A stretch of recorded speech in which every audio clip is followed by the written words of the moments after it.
The natural logarithmic function, and you may think this is a title that's algebraic in nature, but of course now we're going to look at the natural logarithmic function from a calculus perspective. I'm so excited about this. Right now we're just exploring a pattern. Notice that on the right side of this pattern, we have the derivative of something gives me x squared. Then the derivative of something else gives me x. The derivative of something else gives me 1, etc. So that every time I decrease one row in this pattern, on the right-hand side, I'm dividing by x, if you see. So I go from x squared, divide by x, I get x. Divide by x again, I get 1. Divide by x again, I get 1 over x, etc. So if you notice that pattern, then I'm curious, what function can go in this particular row for the question mark? In other words, the derivative of what gives me 1 over x? So what we're thinking from this pattern is there should be some function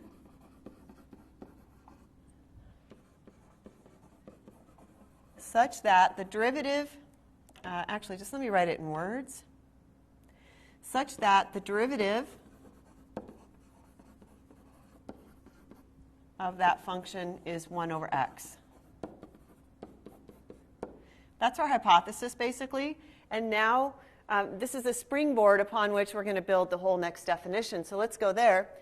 This is a definition.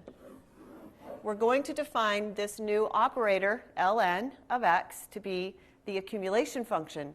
Please notice that we have not yet told you that this is the same ln that you know and love from algebra. This is an accumulation function. And if you remember accumulation function, it just means the definition. So by definition, the natural log of x. We haven't convinced ourselves yet that it's the same natural log from algebra. We will do that over time. But we're coming at it from a completely different angle now. So this new operator that we don't really know about is the accumulation. So it's the area under the curve y equals 1 over t from t equals 1 to t equals x. So let me draw one more picture here so that you can see. If I draw another, well, I'm going to draw two more pictures, actually. So let's say I have this picture again, y equals 1 over t. And I'm going to move the x. Of course, the 1 stays 1. But let's say now, actually, let me draw this a little further. Let's say now x is way out here. So you can see that this is more area than what we had in the previous picture. So hopefully you notice that this definition, log of x, is in fact a function of x. T is the dummy integration variable. X is the right or left endpoint of the region over which we're finding the area. So here's one other possible picture.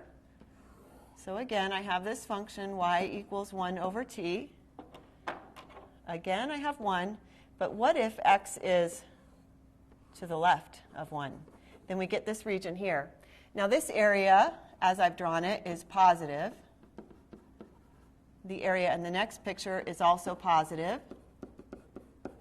But the area in this bottom picture that I have, area is negative. Remember that in order to determine the sign of the area, so this is an accumulation function of signed area. So in order to find the sign of the area, sign meaning S-I-G-N, not the trigonometric function sign, the signed area, if I'm standing at 1 and facing, so let's say I'm standing on the number line facing in the direction of x, then if the shaded region is to my right, the area is negative. If the shaded region standing at 1 and facing in the direction of x is to my left, then the area is positive. So let's see, we have some points here. Log x, the accumulation function, or the area under that curve, is going to be positive as long as x is bigger than 1. Log x is negative if x is less than 1. And of course, x can't be less than 0 because for the function y equals 1 over t, we have a vertical asymptote at t equals 0. So x is only allowed to be bigger than 0, strictly bigger than 0. And we've shown that in the definition, right, that x is really only allowed to be bigger than 0 so that we don't try to take the area across a vertical asymptote. Okay, from the first fundamental theorem of calculus, let's see what this tells us also. The derivative of an accumulation function is 1 over x. So the first fundamental theorem of calculus basically gets us from the leftmost expression in this equation to the rightmost expression. So the take-home message really is the derivative of log of x is 1 over x. Now we have to remember, as long as x is greater than 0. Now let's do some examples based on what we were just looking at. So remember, here's our note to ourselves on our reference card. The derivative of log of x is 1 over x. And of course, that's assuming that x is bigger than 0, because x bigger than 0 is the domain of this new function that we've created. So if I give you now some function that has logs in it, along with everything else, because we already know the product rule, the quotient rule, and the chain rule, we should be able to take the derivative of anything algebraic with polynomials, rational functions, or now logarithms. So the derivative, or dy dx, whichever notation you prefer to use. Let's see. The chain rule says, so I'm going to use the chain rule.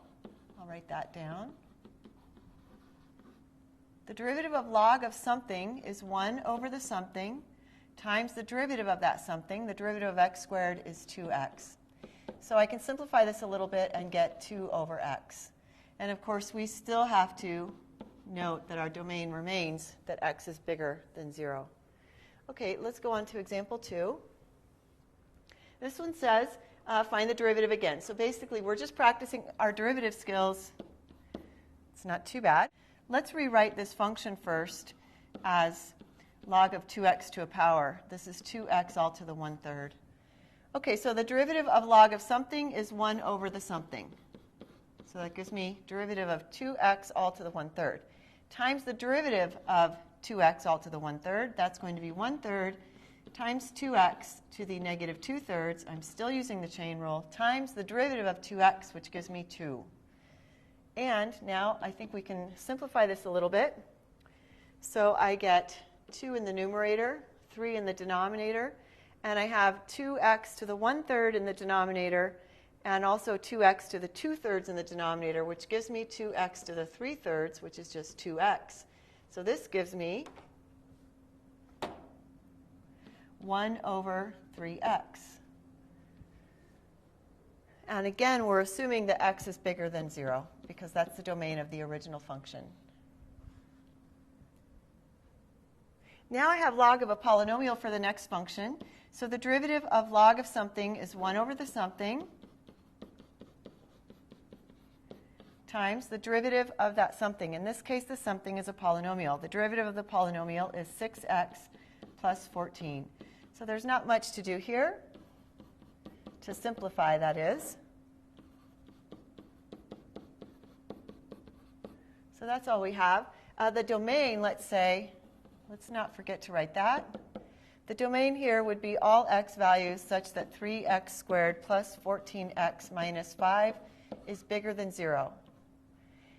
And actually, many of you may not know how to solve that. So if you already know how to do this, just stop the video now and just fast forward to the next example.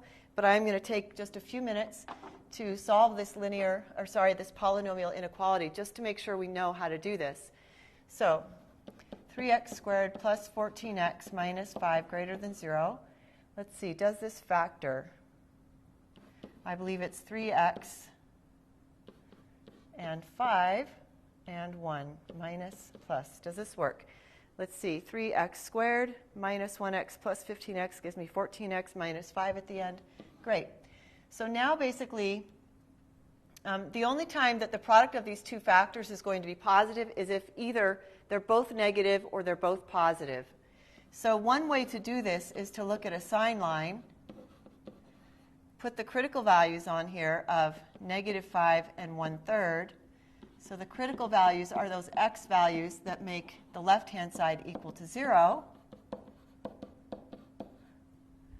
And now I need to check each region to see if it's positive or negative. So test the regions. So if I choose an x value, so here's what I'm plugging into. If I choose an x value that's to the left of negative 5, let's say negative 1,000,000, I get negative 3,000,000 minus 1 is negative. Negative 1,000,000 plus 5 is negative, so this gives me positive. if I check some number between negative 5 and 1/3, let's say 0, I get 0 minus 1 is negative, 0 plus 5 is positive, so that gives me negative. If I check a number to the right of 1/3, let's say 1, I get 3 minus 1 is positive, and 1 plus 5 is positive, so this gives me positive. So the region that I want to keep, I want the regions where the product is positive, so it's these regions here. So the solution would be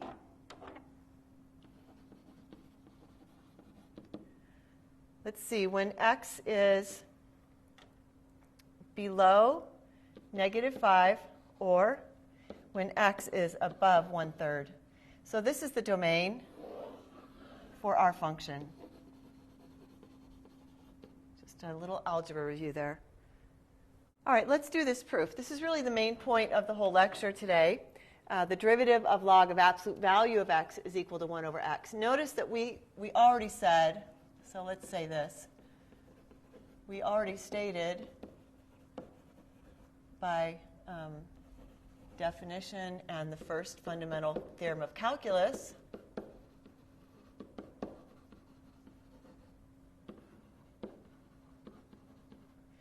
that the derivative of log of x equals 1 over x if x is bigger than 0.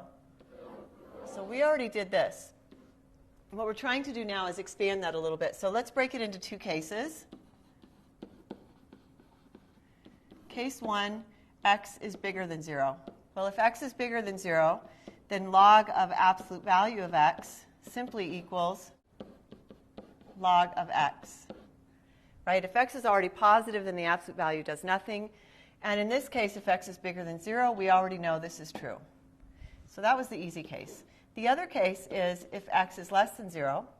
If x is less than 0, then the log of the absolute value of x is the opposite of x. Because if x is already negative, then the absolute value, quote unquote, makes it positive, which means that's equivalent to negating what I already know to be negative to make it positive. Okay, so the derivative of this is, we're going to use the chain rule here. The derivative of log of something is 1 over the something times the derivative of the something, and in this case, that's negative x. The derivative of negative x is negative 1, or I should say the derivative of opposite x is negative 1. So I get 1 over x. So basically, if x is positive, the derivative is going to be positive also. If x is negative, the derivative is also going to be negative. So now we're done with that proof. Let's do example 3. Okay, so now we're set up. Let me make another note here. Note, and this is an important note because at this point in calculus, you're going to have to be savvy enough to catch on to this every time we give you a new function, which we're going to be doing a lot of in the next several lectures. So if I know that the derivative of log of absolute value of x equals 1 over x whenever x doesn't equal 0, then I also know this to be true. The integral of 1 over x dx equals log of absolute value of x plus some arbitrary constant. Notice that we didn't actually give you some new box somewhere that said, oh, by the way, the integral of 1 over x dx is log of absolute value of x, because we assume that you know, based on your calculus maturity at this point, that if we give you the derivative of some function, you automatically know how to give the equivalent statement in integral form, basically. So whether I give you the integral or derivative, you need to know for yourself to go back and forth at will. All right, so let's use that to do this first problem. The integral of 6 over 3x minus 2 dx. Now we get another opportunity to use our u substitution. Let u be 3x minus 2. Then du is 3 dx. And 2 du, let's see, 2 du is 6 dx. In simplified notation there. So 6 dx gets replaced with 2 du. 3x minus 2 gets replaced with u. And now you see I have the integral, which of course the integral is a linear operator, so I can pull the 2 out if you prefer.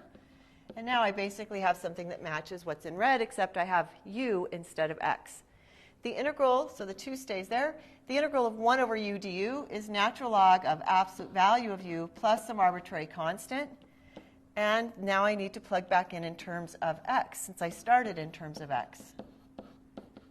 Okay, so there's the answer for this problem. Don't forget your arbitrary constant because this is indefinite integration. Okay, the next one. I gave this note here because I want to make sure that you're on the lookout now that you're a little more mature calculus-wise. We need to be on the lookout constantly for possibly trying to integrate over vertical asymptotes. So that's really what this note is about.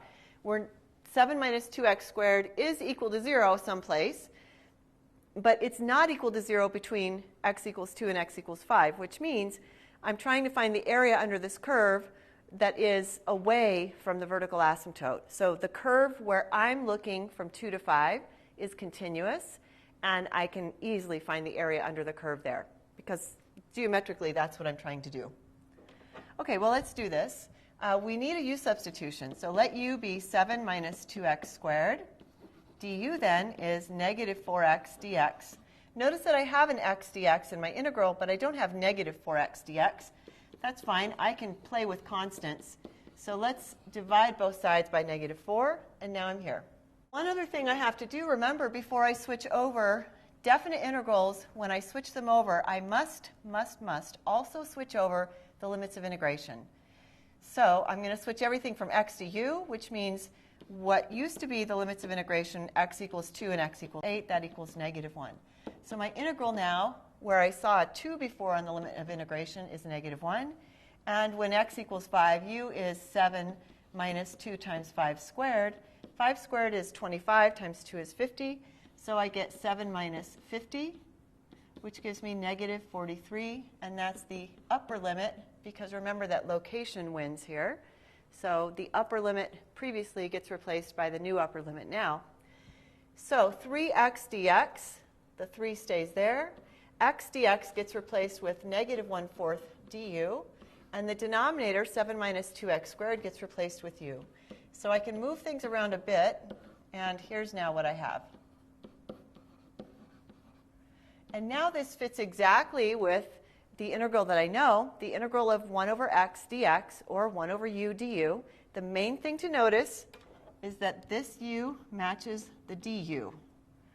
I can tell you right now that this is, as soon as we introduce the integral of 1 over u du, or 1 over something d something, to students, their integration starts to fall apart a little bit. So be careful with this. You have to make sure those two things match. The u and the du must match the variables there in order to turn it into a log. So this does turn into log of absolute value of u. Don't forget your absolute value signs there. They are necessary. And now, since I switched everything over to u, I never have to look back in terms of x. I plug in the upper limit first, minus plugging in the lower limit. Okay, so I get negative 3/4 times log of 43 minus log of 1. We'll leave it like that for now, because we haven't really talked about what log of 1 is. But let's go to the next slide, because now this is a good segue into that. Log of 1 equals 0. Let's label these 1, 2, 3, 4, so I can talk about them a little bit intelligently. Let's look at number 1. Remember that by definition, we had this f of t equals 1 over t. Log of x was defined to be the accumulation function, or the accumulated area, under the curve 1 over t from 1 to x.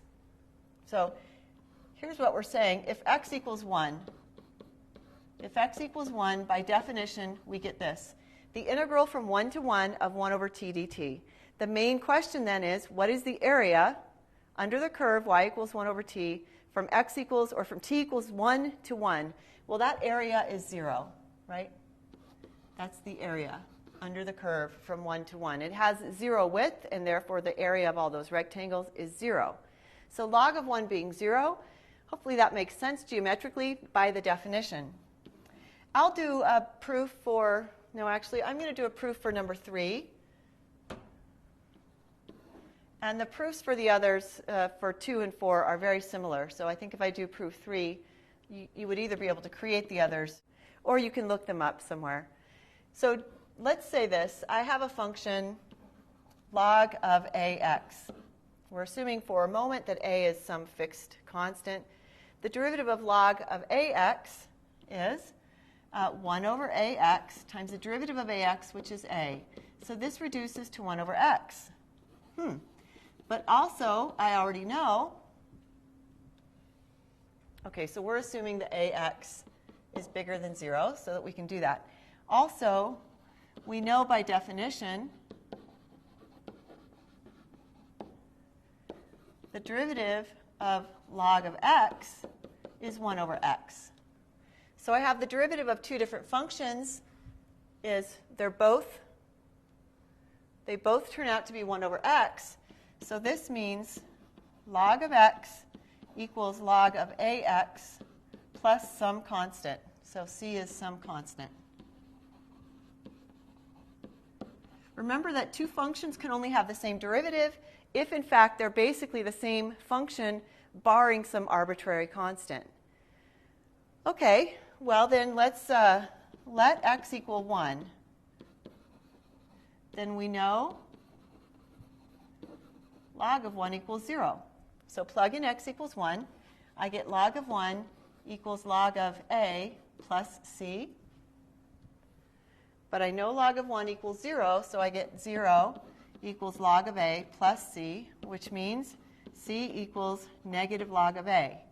Well, that means from this statement, log of x equals log of ax minus log of a, or move things around, so equivalently, log of ax equals log of a plus log of x. And I think now you can see that we've proven number 3 property of logarithms. And by the way, these properties of logarithms, they are in fact the same properties that you learned when we were talking about logarithms in an algebra course. It's just that we're looking at them from a different standpoint now. So we're going to go back to the definition as we've defined them from a calculus viewpoint. And we still get all these properties.